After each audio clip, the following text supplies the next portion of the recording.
कई बार हम देखते हैं कि स्पिरिचुअल प्रैक्टिशनर्स जो होते हैं, जो लोग स्पिरिचुअल पाथ पे होते हैं, वो लोग थोड़ा आगे जाके अपनी प्रोसेस को किसी न किसी रीजन से स्टॉप कर देते हैं। वो लोग जानबूझ के स्टॉप नहीं करते, ऑटोमेटिकली स्टॉप हो जाती है।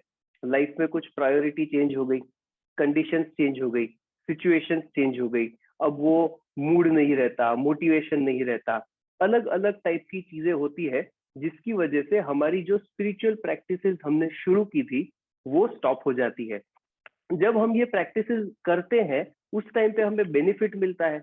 बेनिफिट मिलने की वजह से हम ज्यादा अच्छे से प्रैक्टिस करते हैं, बट फिर भी किसी पॉइंट ऑफ टाइम पे आके ये प्रैक्टिसेस कई बार अटक जाती है। हमें ये जांच करना है कि ये प्रैक्टिसेस स्टॉप क्यों हो जाती है।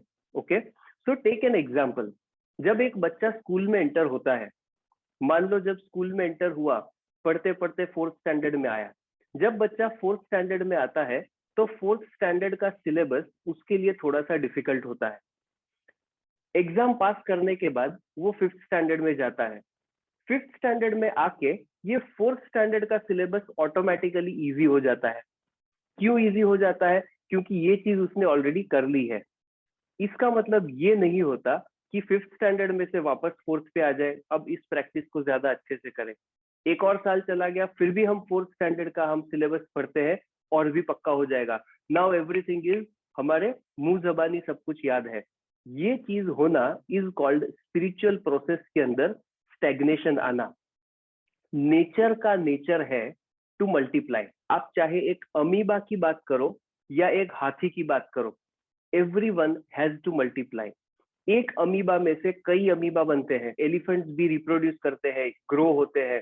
So everybody, every person, everything, every species has to multiply.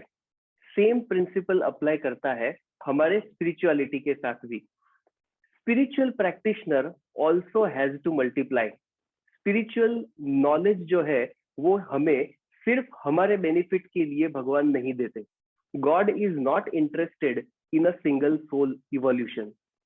जब एक स्पिरिचुअल टीचिंग ईश्वर की ओर से, गुरु के माध्यम से हमारे तक पहुंचता है, तो उस नॉलेज को आगे बढ़ाने का हमारा एक रिस्पॉन्सिबिलिटी आता है। So it becomes our responsibility to make sure कि हमारे सराउंडिंग में, हमारे एनवायरमेंट में जितने भी लोग हैं, उनको उस नॉलेज का बेनिफिट मिले। हमें बेनिफिट देना है, सामने वाला बेनिफिट ले या ना ले वो उसका प्रॉब्लम है। ओके, एक स्पिरिचुअल प्रैक्टिशनर होने के नाते हम ये नहीं कह सकते कि मैंने स्पिरिचुअली ग्रो करना शुरू किया, पहले मैं अपना ग्रोथ करूं, उसके बाद लोगों का देखा जाएगा। No, spirituality does not work like this. Spirituality means जहां पे मैं खड़ा हूं वहां पे लोगों को लेके आऊं।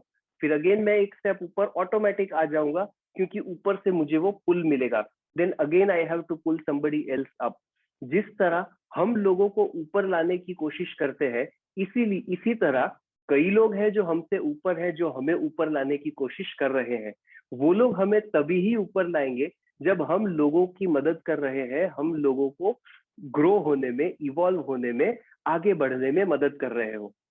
वी मस्ट ऑलवेज रिमेंबर कि हम जो फील कर रहे हैं वही फीलिंग ज्यादा से ज्यादा लोगों तक हम पहुंचाएं। Okay, this is the most selfless thing we have to do as a spiritual practitioner. अगर हम नॉलेज को स्प्रेड नहीं करते तो that is called spiritual selfishness. Okay, पैसों के मामले में जैसे सेल्फिश होना अच्छी चीज नहीं है, वैसे ही स्पिरिचुअल नॉलेज के पॉइंट ऑफ व्यू से भी सेल्फिश होना अच्छी चीज नहीं है। So that is why we must always remember, we have to multiply, multiply, multiply. जो कुछ हमें मिल रहा है वो हमें लोगों के साथ शेयर करना इज मैंडेटरी, कंपल्सरी चीज है। ठीक है, तो विथ दिस अंडरस्टैंडिंग